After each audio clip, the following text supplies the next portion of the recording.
Hello everyone, good morning. Welcome to Study Vichar. This is Rupali and today we will discuss current affairs on 15th of May 2020.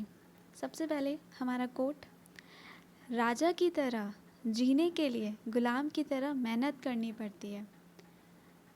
इसका मतलब यही है ना कि हमें अगर राजा की तरह अपनी ज़िंदगी जीनी है तो हमें मेहनत भी करनी पड़ेगी। आज हम कोई भी एग्ज़ाम दे रहे हैं तो उसके लिए पढ़ाई करनी ही पड़ेगी। अगर आपको अपना सपना पूरा करना है, अपना गोल जो आपका टारगेट है कि मुझे ये जॉब लेनी है या मुझे इस एग्ज़ाम को क्लियर करना है या मुझे वहाँ पहुँचना है, उसके लिए जो मेहनत लगती है ना, बस वही मेहनत में इसकी बात की गई है। वही मेहनत ये चाहता है कि अगर राजा की तरह जीना है ना तो मेहनत तो करनी पड़ेगी। तो हमारे करंट अफेयर्स पढ़ते हैं हम। सबसे पहला है, name the automated contactless ultraviolet C UVC sanitization cabinet design to sanitize electronic gadgets currency notes etcetera by Hyderabad based research centre Imarat RCI of DRDO के DRDO के हैदराबाद स्थित जहाँ वो स्थित है हैदराबाद में स्थित रिसर्च सेंटर इमरत RCI द्वारा इलेक्ट्रॉनिक गैजेट्स करेंसी नोट्स हो गए या जो भी इत्यादि को सैनिटाइज करने के लिए बनाया गया है। एक क्या बनाया गया है? Automatic contact lens ultraviolet UVC sanitation cabinet. उसका नाम आपको बताना है। उसका नाम प्रतीक है, एलिज़ा है, ध्रुव्स है, सारा है या प्राण है। तो आंसर है ध्रुव क्या है? ध्रुव्स क्या है? देखिए, रिसर्च सेंटर इमरत हैदराबाद जो वहाँ है, बेस्ड क्या है? Defence research and development organisation है DRDO, सभी को पता होगा। प्रीमियर लैब, उसकी जो लैब है, डेवलप्ड एंड ऑटोमेटेड, उन्होंने क्या किया है? डेवलप किया एक ऑटोमेटेड कॉन्टेक्टलेस सैनिटेशन के लिए उन्होंने ये डेवलप किया है cabinet called defence research ultraviolet sanitization. अब सैनिटाइज़र, ध्रुव का फुल फॉर्म क्या है?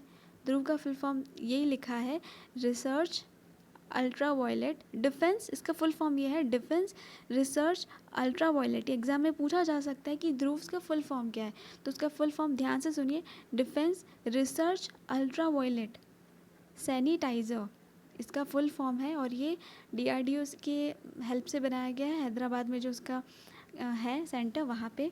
It has been design to sanitize, ये जो सैनिटाइज़ इसको बनाया गया है ताकि जो कॉन्टेक्टलेस दूर से ही सैनिटाइज़ हो जाए, उस तरह का कुछ इन्होंने टूल बनाया है।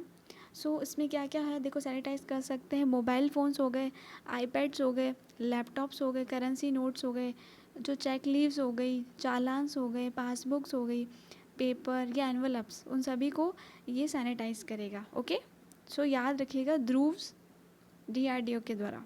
नेक्स्ट क्वेश्चन है, Harishankar Vasudevan who passed away recently is a renowned, वो क्या थे? शंकर वासुदेवन जिनका हाल ही में निधन हो गया है, वह एक प्रसिद्ध क्या थे? मिनिमलिस्ट थे, आर्किटेक्ट थे, फिजिशियन थे, हिस्टोरियन थे या मैथमेटिशियन थे? सो आंसर, वो एक हिस्टोरियन थे। इनकी फ़ोटो भी लगी यहाँ पे और इनका हाल ही में निधन हो गया है। नेक्स्ट देखिए, Indian scientist has found 3 new species of fishes under which genus in western Ghats recently. जो एक प्रजातियाँ मिली हैं वेस्टर्न घाट के अंदर, इंडिया के अंदर, सो उसका आपको नाम बताना है। भारतीय वैज्ञानिकों ने, इंडियन साइंटिस्ट के द्वारा, हाल ही में पश्चिमी घाट में किस जीन के तहत मछलियों की 3 नई प्रजातियां पाई है? सो इसका आंसर है द्वाकिंजिया। याद रखिएगा, द्वाकिंजिया। कैसे याद रखोगे कि द्वारका होती है? द्वारका क्या है? एक समुद्र स्थल है, वहाँ पे एक पवित्र समुद्र है बहुत बड़ा, द्वारका से करके इस तरह से हम जाते हैं दूसरी ओर, तो द्वारका क्या है? वहाँ फ़िश है। अगर इस तरह का क्वेश्चन आ जाए, थोड़ा टिपिकल वर्ड है, तो द्वारकिंजिया। सो उनकी 3 प्रजातियाँ ये देखिए, द्वारकिंजिया स्पर्सा, द्वारकिंजिया ऑस्ट्रेलियस, द्वारकिंजिया क्रेसा। ओके, नेक्स्ट देखो, recently which of the airport has won sky tracks award, sky tracks याद रखिएगा award for best regional airport, और कुछ याद ना रखिए। देखिए इसका क्या है, स्काई ट्रैक्स हो गया एक आपका वर्ड हाईलाइटेड, नेक्स्ट हो गया आपका रीजनल एयरपोर्ट। तो इंडिया के अंदर जो एंड सेंट्रल एशिया के अंदर किसको मिला है रीजनल एयरपोर्ट में, तो उसको अवार्ड क्या मिला है, स्काई ट्रैक्स, स्काई में जाता है ना, तो बस स्काई ट्रैक्स। हाल ही में किस हवाई अड्डे ने भारत और मध्य एशिया में सर्वश्रेष्ठ क्षेत्रीय हवाई अड्डे के लिए स्काई ट्रैक्स पुरस्कार जीता है? इसका आंसर है Kempegowda international airport, Kempe Kempegowda international airport. वापस सुनिए, केम्पेगोवडा इंटरनेशनल एयरपोर्ट। नेक्स्ट देखिए, with which organization the Indian Council of Medical Research ICMR has partnered to deliver COVID-19 test kits? किस संगठन के साथ Indian council of medical research ने कोविड-19 परीक्षण किट वितरण करने के लिए भागीदारी की है? इसका आंसर है इंडिया पोस्ट। इंडिया पोस्ट के साथ मिलकर जो टेस्ट किट्स हैं आईसीएमआर ने वितरण करने की भागीदारी की है उसके साथ। Recently Atal Pension Yojana has completed 5 years of its implementation of which date? हाल ही में अटल पेंशन योजना जो 5 साल पहले आई थी, उसने किस तारीख को अपनी जो एक क्रियान्वयन है जो उसने 5 साल पूरे किए हैं वो डेट क्या है? 11th of May, 9th of May, 7th of May, 5th of May या 12th ऑफ मे? तो इसका आंसर है 9th ऑफ मे। इसका आंसर क्या है? अटल पेंशन योजना, इसको जो पूरी तरह से जो 5 साल इसके पूरे हुए हैं, इसका जो इम्प्लीमेंटेशन जब पूरा हुआ है उसकी जो तारीख है वो 9th ऑफ मे है, यानी 9th of May. Okay, renowned personality Shafiq Ansari passed away recently. Shafiq Ansari passed away recently. He was associated with which field? प्रसिद्ध व्यक्तित्व शफीक अंसारी का हाल ही में निधन हो गया। वह किस क्षेत्र से संबंध रखते थे? म्यूज़िक से, लिटरेचर से, पॉलिटिक्स से, एक्टिंग से या जर्नलिज्म से? तो आंसर है एक्टिंग से। बेसिकली ये टीवी एक्टर थे और इन्हें क्राइम पेट्रोल में भी देखा और बहुत सारी मूवीज़ में ये आए हुए हैं। सो अभी रिसेंट का क्वेश्चन है, अभी इनका पास अवे हुए हैं, ये इनका निधन हुआ है, तो ये एक्टिंग से संबंध रखते थे। नेक्स्ट है, which country will host the FIFA under-17 women's world cup in 2021 which was postponed due to covid?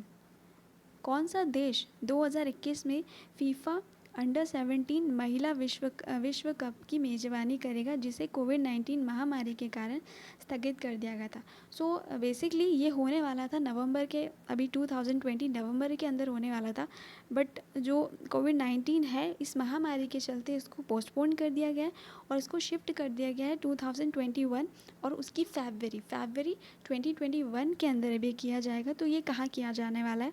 Brazil, India, China, Japan और जर्मनी। तो इसका आंसर है इंडिया। याद रखिएगा, FIFA under-17 women's world cup ये इंडिया में होगा 2021 के अंदर, फैब में होगा। नेक्स्ट है वही चीज़, देखिए, the All India Football Federation and the local organisation committee for the FIFA under women world cup confirm that tournament will be held from February 17 till March 7 in 2021. Okay, ये अभी pandemic की वजह से इसको पोस्टपोन किया गया, otherwise ये नवंबर में होने वाला था।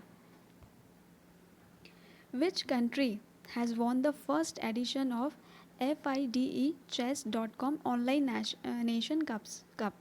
सो एक ये चेस की एक ऑनलाइन नेशन, ये एक चेस के एक ये गेम्स हो रहे थे इसके अंदर, तो इसके अंदर ये ऑनलाइन ही हुआ सब कुछ। तो इसको किसने जीता है? ऑनलाइन नेशनल कप का पहला संस्करण भी किस देश में हुआ है? सवाल ये है कि FIDE-chess.com ऑनलाइन नेशंस कप का पहला संस्करण किस देश में जीता है, किस देश ने जीता है? ओके, सो इसका आंसर है चाइना।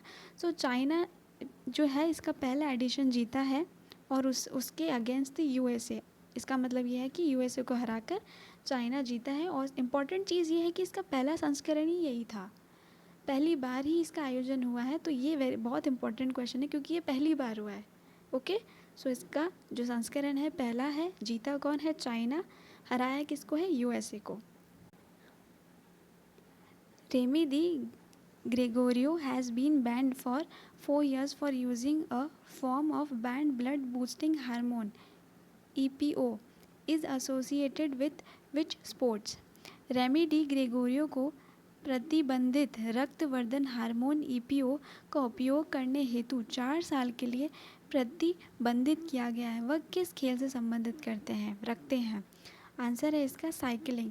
जो रेमी दी ग्रेगोरियो है हैज़ टेस्टेड क्या है, वो पॉजिटिव पाए गए हैं एक hormone during the long distance trip जो उनकी पेरिस की थी, और उनके ऊपर डोपिंग का केस लगा है। ठीक है, सो उन्होंने डोपिंग की है, तो इस वजह से उनको 4 साल के लिए बैन कर दिया गया है। ठीक है, नेक्स्ट क्वेश्चन है, 2 scientific papers on child survival published by India state level disease burden initiative stated that the under 5 mortality rate in India has dropped by what percent since 2000?